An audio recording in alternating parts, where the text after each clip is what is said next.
أعوذ بالله من الشيطان الرجيم بسم الله الرحمن الرحيم ربي اشرح لي صدري ويسر لي أمري واحلل عقدة من لساني يفقهوا قولي۔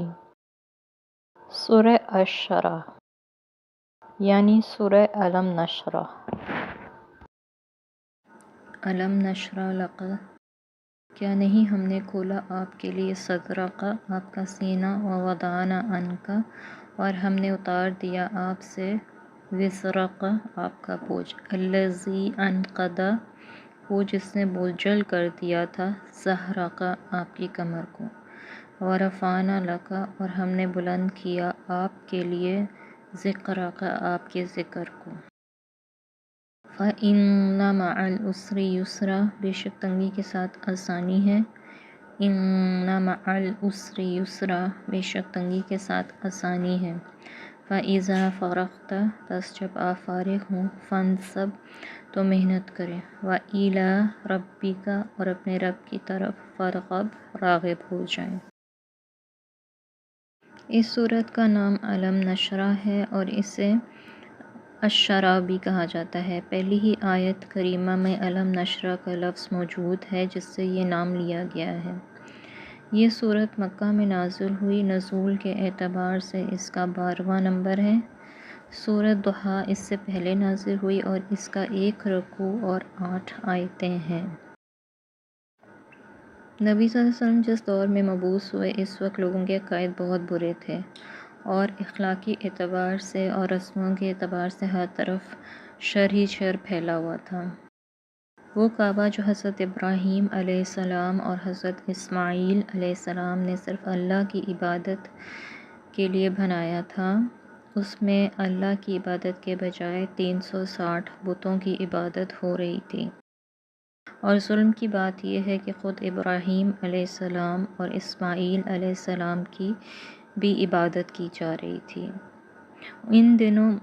ان دونوں بزرگوں کے ساتھ یہود و نصارہ کو بھی عقیدت تھی اور مشرکوں کو بھی عقیدت تھی۔ یہ سب کے مشترک بزرگ تھے۔ اس زمانے میں وہ بزرگوں کی عبادت بھی کرتے تھے۔ نجران کے علاقے میں عیسائی تھے۔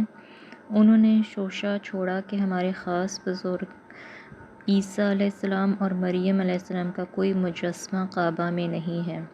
مکہ والوں نے ان کو خوش رکھنے کے لیے ان کے بھی بت رکھ دیے، یعنی ان 360 بتوں میں حضرت عیسیٰ اور حضرت مریم علیہ السلام کا بھی بت تھا۔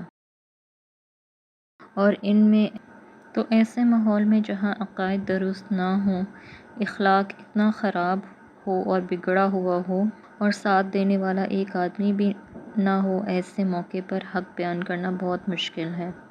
سارے عرب مخالف، یہودی مخالف، مشرک مخالف، عیسائی مخالف، قریبی رشتہ دار تک مخالف تھے، اور یہ جو توحید کا پیغام تھا وہ اس طرح تھا کہ ہر ایک کو گولی کی طرح لگتا تھا۔ سورہ صافات آیت نمبر 35 میں آتا ہے، بے شک یہ لوگ کہ جب ان سے کہا جاتا تھا لا الہ الا اللہ تو تکبر کرتے تھے۔ اور سورہ صاد آیت نمبر 5 میں آتا ہے، کیا کر دیا ہے اس نے تمام معبودوں کو ایک ہی معبود، بے شک یہ عجیب چیز ہے۔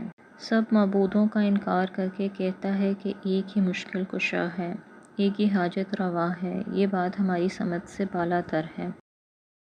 یعنی مکہ والوں کے دماغ میں یہ بات نہیں آتی تھی، وہ ایک اللہ پہ کیسے یقین کرتے۔ اللہ تعالیٰ فرماتے ہیں الم نشرح لک صدرک، کیا ہم نے آپ کا سینہ نہیں کھول دیا، اتنا بھاری کام آپ کے سپرد کیا اور ہمت دی کہ شرح صدر ہو گیا کہ انشاءاللہ یہ کام کرنا ہے اور یہ ہو کر رہے گا۔ نہ توحید کا مسئلہ مشکل نظر آیا، نہ قیامت کا بیان کرنا، اور ان کے جتنے غلط عقائد تھے ان کو بھی احسن طریقے سے رد کیا گیا اور حق کی دعوت دی گئی۔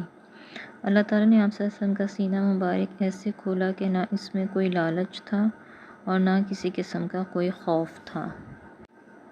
یہ شرح صدر تو حسی طور پہ تھا اور معنوی طور پہ کب ہوا تھا؟ جب بچپن میں آپ صلی اللہ علیہ وسلم حلیمہ سعدیہ کے گھر تھے اور آپ بھیڑ بکریاں چرا رہے تھے، گھر سے کچھ فاصلے پر دو آدمی سفید لباس میں آئے اور آپ کو لٹا کر چھاتی کو چاک کیا۔ یہ شخص صدر ہوا۔ حلیمہ کی بیٹی دوڑتی ہوئی گئی، امی جان، بھائی کو کسی نے مارا گیا ہے۔ آدمی آئے، انہوں نے اس کا پیٹ چاک کر دیا۔ حضرت حلیمہ سعدیہ آئیں تو وہاں کوئی آدمی نہ تھا۔ آپ صلی اللہ علیہ وسلم کی چھاتی دیکھی تو معمولی سا نشان تھا اور آپ صلی اللہ علیہ وسلم پریشان تھے۔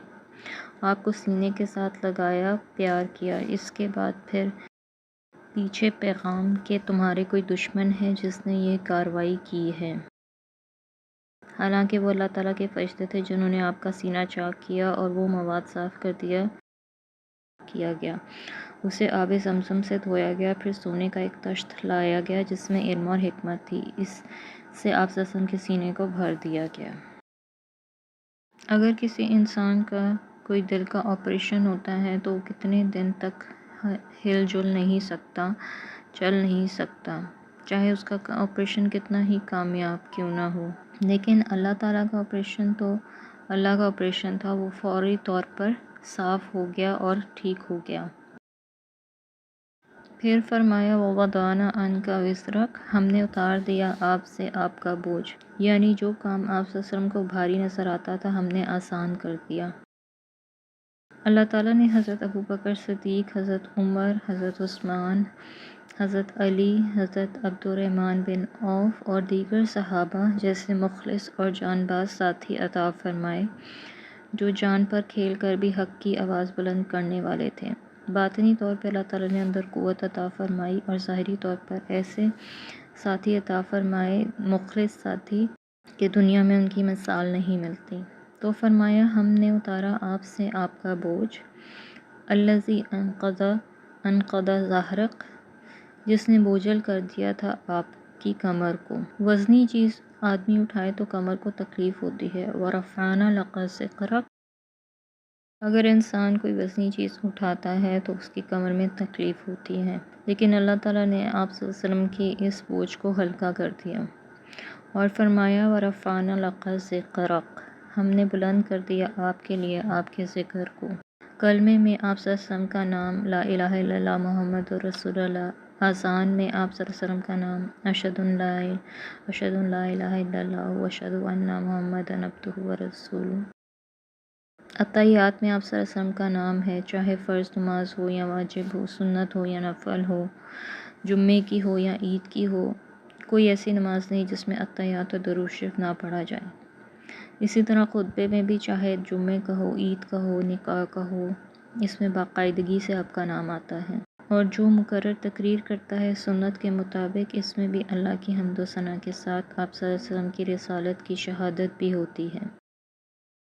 پہلی کتابوں میں بھی آپ صلی اللہ علیہ وسلم کا نام لکھا ہوا تھا۔ سورہ الاعراف میں آتا ہے 157، وہ جس کو وہ پاتے ہیں لکھا ہوا اپنے پاس تورات اور انجیل میں، یعنی تمام کتابوں میں بھی آپ صلی اللہ علیہ وسلم کا نام تھا۔ فَإِنَّ مَعَ الْعُسْرِ يُسْرًا، فرمایا اب پریشان نہ ہوں، پس بے شک تنگی کے ساتھ ہی آسانی ہے۔